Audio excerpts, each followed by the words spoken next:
Assalamualaikum warahmatullahi wabarakatuh. Kita sebagai kehidupan seorang pelajar, saya tekankan 5 aspek utama untuk menjadi pelajar yang cemerlang dunia dan akhirat. Yang pertama, saya tekankan kita kena jaga hubungan Allah dan kita kena jaga hubungan sesama makhluk Allah. Apa yang dikatakan dengan jaga hubungan dengan Allah tu? Yang pertama, kita mesti tahu kita hidup dunia ni, kita kena laksanakan apa yang diperintah oleh Allah, dan yang seterusnya kita kena menjauhi larangan Allah. First, untuk mematuhi perintah Allah, pasti Allah dah turunkan perkara-perkara yang fardu, yang wajib sebagai asas connection kita dengan Tuhan. So, bila connection ni kuat, kita mudah mendapat keberkatan dan keridaan Allah. Bila kita boleh perhebatkan lagi connection kita dengan menambahkan amalan-amalan sunat.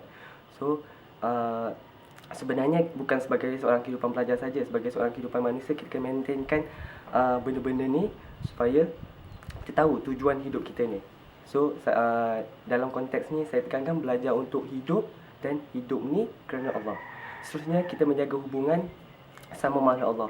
Okay, menjaga hubungan sama makhluk Allah ni bukan setakat orang-orang je, untuk manusia je. Just untuk tumbuh-tumbuhan, perkara yang hidup lah, skala yang berrelated dengan Allah. Contohnya, terutamanya kepada mak ayah, keluarga, kawan-kawan, cikgu dan segala yang ada di sekeliling kita. So, untuk mak ayah, kita kena dengar nasihat dia orang macam mana. Untuk kawan-kawan, kita jaga hubungan dia, kita kena tolong dia jika dia ada masalah. Untuk cikgu, kita kena ada jaga batasan pergaulan dengan cikgu. Kita kena banyak bertanya dekat cikgu. So, senang cerita, jaga hubungan dengan makhluk Allah ni, kita kena hormat. So, abang saya juga ada bagi tahu yang biasanya bagi orang pelajar ni sebelum exam, dia tak petik pun sebarang apa-apa daun ke apa, sebab semua kehidupan ni bersinergi dengan Allah Subhanahu Wa Taala. Okey. Seterusnya, yang kedua, saya tekankan keberkatan dan keridaan ibu bapa tu penting. Kita tahu kita datang daripada perut ibu kita sendiri. Dia yang mengandungkan kita selama 9 bulan. Kalau bapa kita, dia menyara hidup kita, bayar yuran semua. Diorang amat berjasa. So, kalau kita dah berjaya tu, kita jangan sesekali lupa pada diorang. Diorang lah yang paling banyak berjasa pada hidup kita. So, apa-apa yang nasihat diorang bagi, apa-apa bebelan lah, apa semualah, sekali yang diorang bagi tahu kat kita, walaupun kita kadang-kadang rimas ke apa ke, tapi sekurang-kurangnya kita dapat at least satu point penting apa yang diorang nak bagi tahu sebenarnya. Mungkin pada zaman diorang, cara diorang dididik seperti macam tu. Sekarang cara kita dididik dengan hidup moden. So, diorang nak mendidik tu, diorang guna cara dulu. So, jangan pertikaikan sama sekali, oh mak ni bising lah, ayah ni bising lah. So, kita kena berfikir secara luas lah. Jangan anggap suatu benda kebaikan tu sebagai suatu benda yang remeh temeh.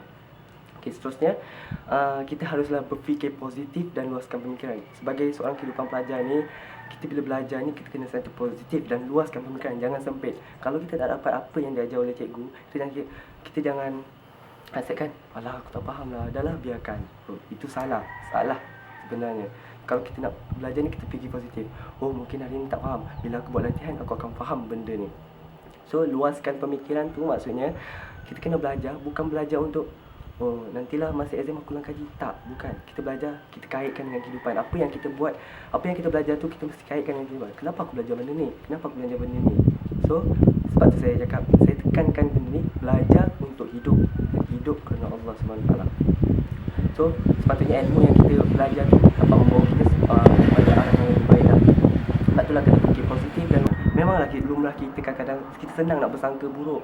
Cakap, oh alah, tak yalah, kita dah set benda tu. Contoh saya bagi contoh, kita dah setkan benda tu. Admit ni susah lah. Sejarah ni banyak betul yang kena hafal. Salah. Kita kena fikir positif. Oh, macam mana aku nak tackle problem aku ni? Aku kena buat nota kecil. So, aku kena baca tiap-tiap hari. So, kemampuan kita ada kat situ. So, kita cari inisiatif lain. Janganlah kalau kita dah tak mampu, lepas tu kita makin tak mampukan diri kita sendiri. Jangan layankan hati yang begitu manja sangat. Kita kena fikir, kita belajar ni, kita ada tujuan kenapa kita belajar. Seterusnya, yang ketiga, poin yang keempat saya tekankan adalah jangan putus asa dan merungut. Ni biasalah. Saya pun memang sebelum ni saya bukannya hebat sangat. Apa pun saya mula aku tak faham lah. Macam mana ni aku nak belajar. Lepas tu down lah. Apa tu, jangan. Sekali kita jatuh, sekali tu kita kena bangkit. Jangan sekali jatuh dan habis. Kita belajar ni satu proses kehidupan sebenarnya. Sekali kita belajar untuk macam mana untuk mendapatkan hidup. Sekali lagi saya terangkan, belajar untuk hidup kerana Allah. Itulah sebenarnya. Jangan belajar untuk exam saja. Lepas tu kita kadang-kadang merungut, banyaklah kerja sekolah tu ini, banyaklah assignment itu ini. Lama macam mana aku tak ada masa ulang kaji. Jangan sesekali setkan mind kita dengan benda-benda negatif yang remeh-remeh macam tu. Sebenarnya benda tu bergantung kepada diri kita sendiri, bagaimana kita handle benda tu. So jangan pernah putus asa dan jangan pernah merungut bila kita melalui alam sebagai kehidupan seorang pelajar. Seterusnya poin yang terakhir, poin kelima, kita mesti targetkan benda belajar ni kita untuk bangunkan ummah. Macam nak bangunkan ummah, kita sebagai umat Islam sendiri kan, kita ada tanggungjawab sebagai khalifah di bumi Allah ni.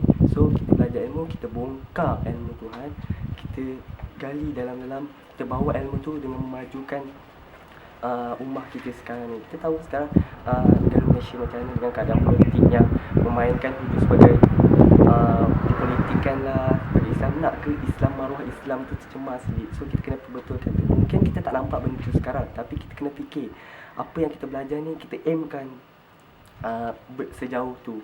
Jangan hanya belajar sekadar belajar lupa, belajar lupa. It cost nothing.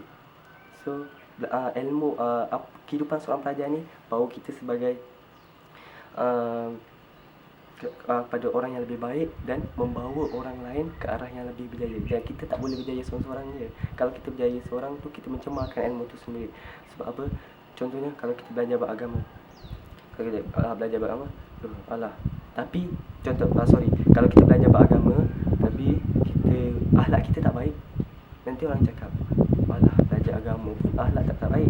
So diorang cakap belajar agama pun diorang tak belajar dengan baik. Macam mana tu? So diorang ada semangat ke, tertarik ke untuk belajar benda-benda macam tu. So, kalau admit pun sama. Kat admit ni susah lah. Apalah financial admit untuk pembangunan kadar totally banyak. Sebab tu lah kita belajar, kita kena relatekan dengan kehidupan. Sekian untuk siri kali ini. Terima kasih.